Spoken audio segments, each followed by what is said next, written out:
So since I've been working out, working on my flying with the Fat Shark goggles, doing FPV droning, and at first it was difficult.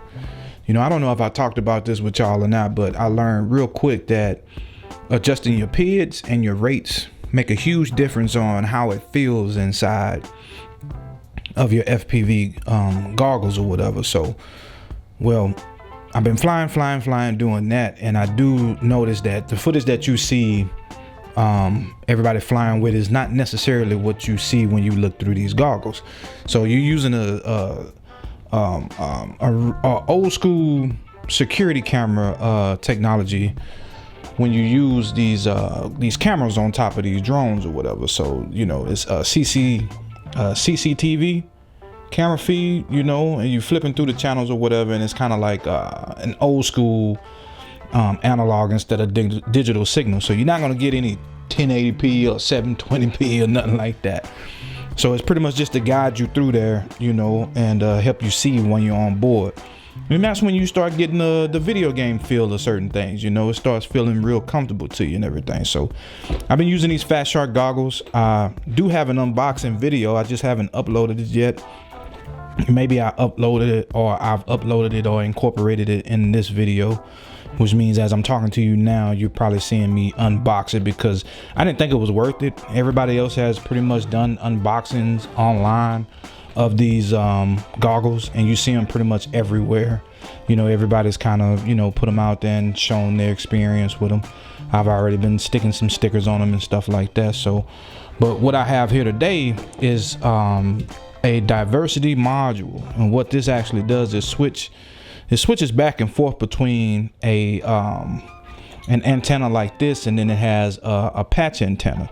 So if you normally see people on videos online, you'll see them, they have two antennas. They have this one antenna, kind of like what I have here, and then they have a patch antenna. It's for line of sight videoing. So it basically switches whichever one is best.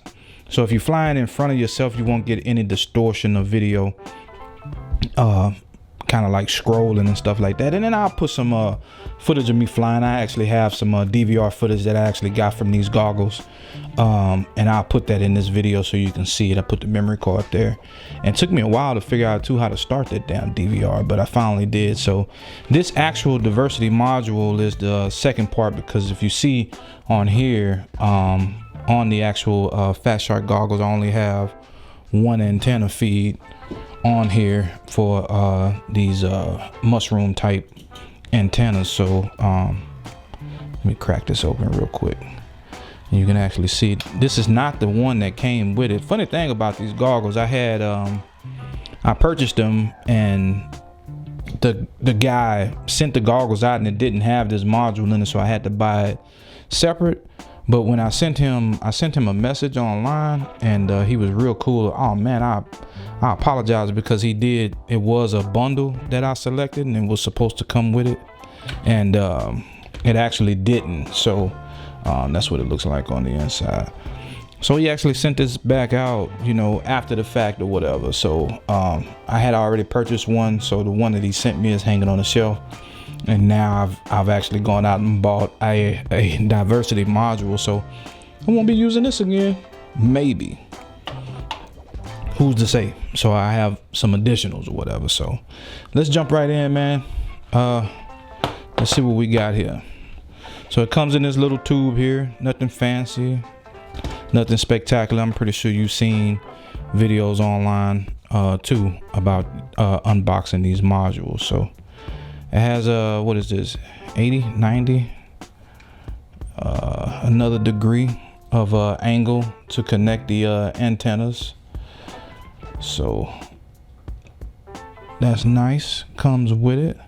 And then this is actually it right here. So this is the let me see if I can get this video to clear up a little bit. True D version number 3 Furious FPV diversity module, and it snaps right on top of my Fat Shark goggles. So I'll put a link down in the description where I got it from. The only beef about them and the way that they sent it to me was the fact that the thing was in the bag. And you saw how easy it was for me to snap the plastic off.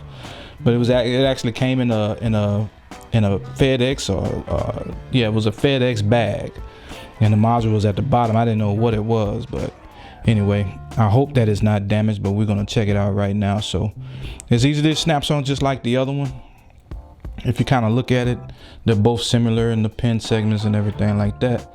It's just that this one has, you know, the 3 buttons and then the LCD screen to help you select between the different channels and frequencies that are out there. So this one here, the reason why I went with this one, because one, the cost was better than some of the other ones I was looking at out there, and I really wanted to get something because I do have quite a bit of video distortion when I do fly. See, it just snaps on just like that. And I wanted to get something, you know, where I can actually kind of help that feed, because I noticed that where I fly, and you'll actually see it in the video, it is pretty clear of trees and other things and debris and buildings. It's kind of an open soccer field, but they do have those soccer poles out there, and I noticed that when I go behind them, I guess the signal is bouncing off of it.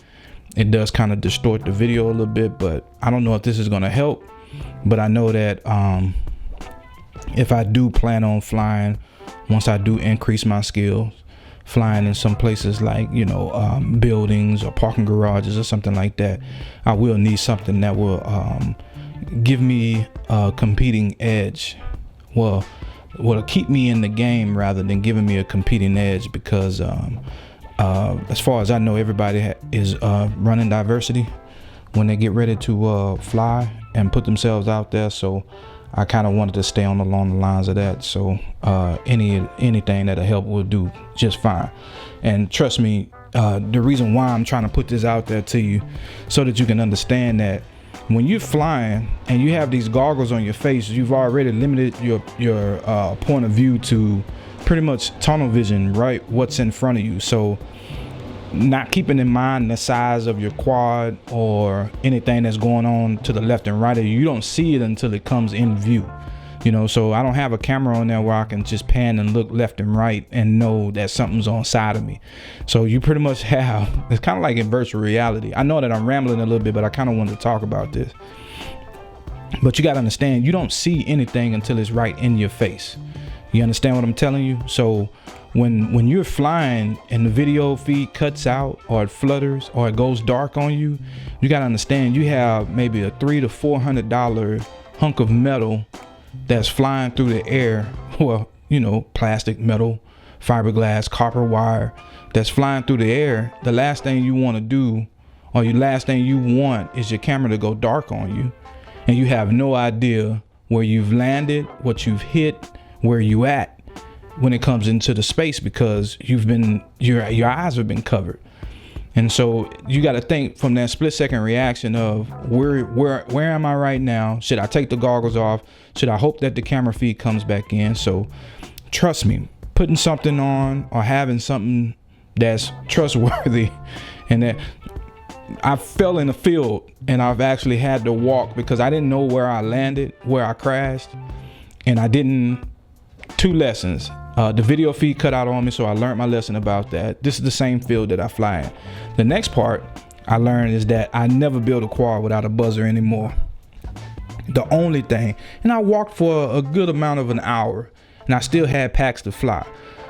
And I walked for an hour, but I learned my lesson, because if it wasn't for the feed on my Tyrannus radio let me know when the signal was getting lower, when it was increasing, and I used it as if I was out there with a Geiger counter or what else, a tuning fork, trying to find water or something to know how close I was and how far I was. So I would actually watch the numbers from the signal from my free sky receiver and transmitter to see how close I was and when I got close enough. I couldn't even spin the motors because it was locked in weeds and grass, but I learned my lesson. I'm sorry I went on this rant right now. I think it's about a 3-minute rant, but I learned my lesson to never build without a buzzer anymore, and to never just put my faith in anything besides what I have. You know, to help myself as much as I possibly can before I just let go. So as you can see right here, these are my first impressions.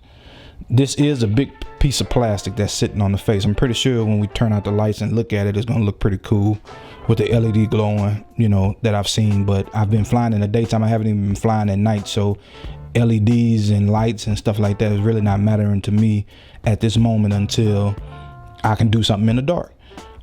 There is a gap right in between where the Fat Shark goggles are seated on top of the mask. So you do have a gap in between here, maybe a 1/4 of an inch gap, and it spreads out to the point to where the other cap would be recessed on it. So it's not perfectly formed on the goggles. Maybe there's a reason behind that, but this plastic, it to me, it seemed like it could have been they could have recessed it a little bit better than that, or form fitted it a little bit better, because the actual size of it doesn't look any bigger than what we've been using already, except or save for the LED screen that's kind of sitting on top of it. But there's really not a huge difference in the size, but it fits snug. As you can see, I can't pluck it off or knock it off with my finger. It's going to take some prying to actually get it off, but I just hate the fact that it did not recess down up in there, and it has that gap. So I mean, if I'm not sitting under anything, not saying that I fly in rain, but there are these occasions to where you need to be, or I have to be mindful about things above me, because I don't know, I should have showed you just a second ago, there was grass inside of the casing, inside of this casing, and that's very, very exciting. I still have the regular battery that I use. I know it's weird. I should be using, I should do me a custom battery pack, but I'm not too sure or ready for anything like that. So let's plug it up and let's see what we have. There's a boost screen. All right. So I'm not going to go through any of the menus. This has a red LED right there. I just kind of wanted to do this little quick unboxing and kind of talk about some of the things that are going on and the reasons why. But this is it. This is what it looks like. And when I get the patch antenna, the patch is going to fit right here in front.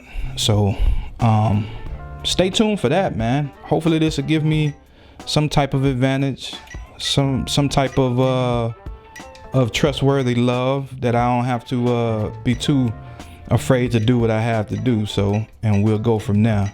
Other than that, man, it's your boy Ernest, and I really do appreciate you for clicking on this video and checking me out. Hopefully I can get some more to come here soon. I'll see you in the future. Stay flying.